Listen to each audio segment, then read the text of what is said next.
Tem um receio meu real, uma coisa que realmente fico com muito medo pensando na volta do Lula, que infelizmente eu acho que tem grandes chances de acabar acontecendo, que é um endurecimento da criminalização do tal discurso de ódio, que a gente sabe que é discurso da direita, basicamente, porque eles só chamam de discurso de ódio o que é alguém de direita falando.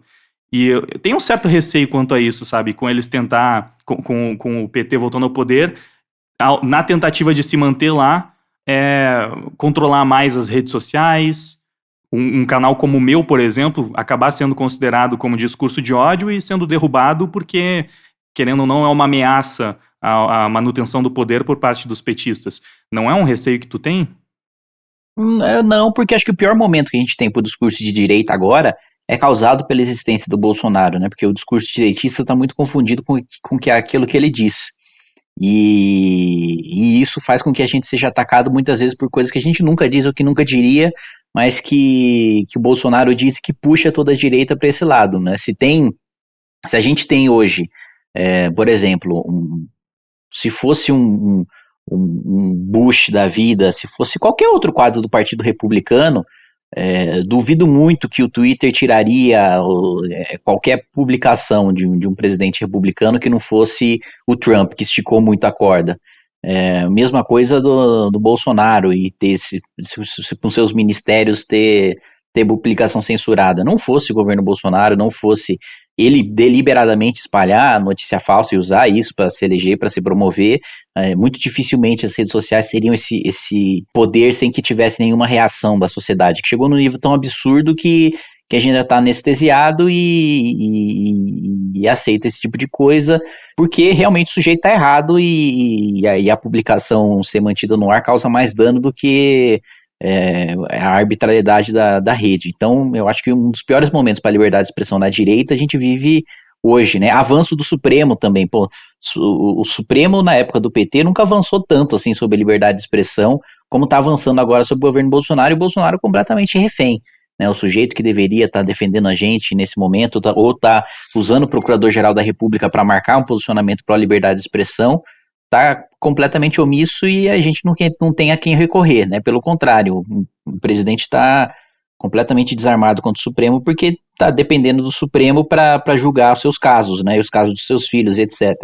Então, eu acho que esse receio da liberdade de expressão e de regulamentação, para o Bolsonaro tem um decreto pronto aí para regulamentar a rede social também, né? Que é uma coisa que o governo petista, se acontecesse, a gente se levantaria na hora e teria uma reação gigantesca da sociedade civil. Só que agora tá todo mundo anestesiado de tanto absurdo acontecendo que ninguém tá nem fazendo nada.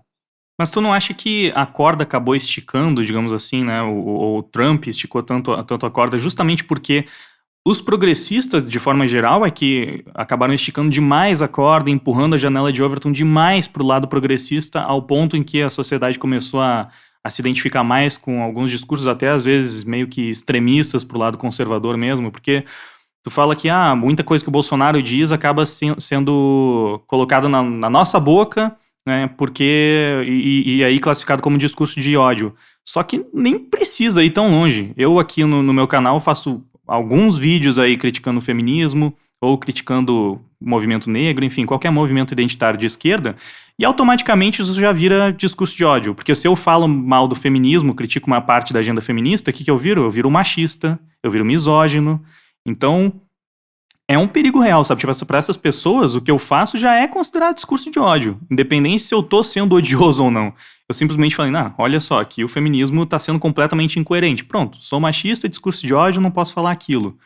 E é uma coisa que, com o Bolsonaro no poder, dificilmente, né, esse tipo de coisa, esse tipo de discurso seria realmente criminalizado. Eu tenho certo receio de, com a volta do Lula ao poder, que eles possam endurecer ainda mais, né? Enfim, criar mais leis contra discurso de ódio, tornar mais abrangente essa definição de discurso de ódio, ao ponto em que simplesmente fazer um discurso contra qualquer tipo de movimento coletivista já seja encarado como discurso de ódio, passível de censura e algo do tipo. Não, eu acho que a chance hoje de você ter uma criminalização de discurso de ódio de ódio de maneira ampla seria mais por parte do Supremo do que aprovando uma lei no Congresso. Porque aprovando uma lei do Congresso subjetiva nesse ponto, eu pessoalmente acho muito difícil, né, que tivesse aprovação em qualquer governo, mas com o avanço do Supremo, com uma canetada do Supremo, e o Supremo sabendo que o Executivo não vai ter reação, eu acho, e o Executivo puxando a corda para um discurso de difusão de mentira e etc., eu vejo a probabilidade maior de risco de liberdade de expressão aí do que, pô, a gente tem um inquérito de investigação de discurso, de fala, de crime de opinião, em que o ministro que é vítima é aquele que julga e é aquele que acusa e manda a Polícia Federal fazer diligência, e tá tudo certo e tá tudo bem, isso tá acontecendo agora já, e eu não consigo enxergar isso acontecendo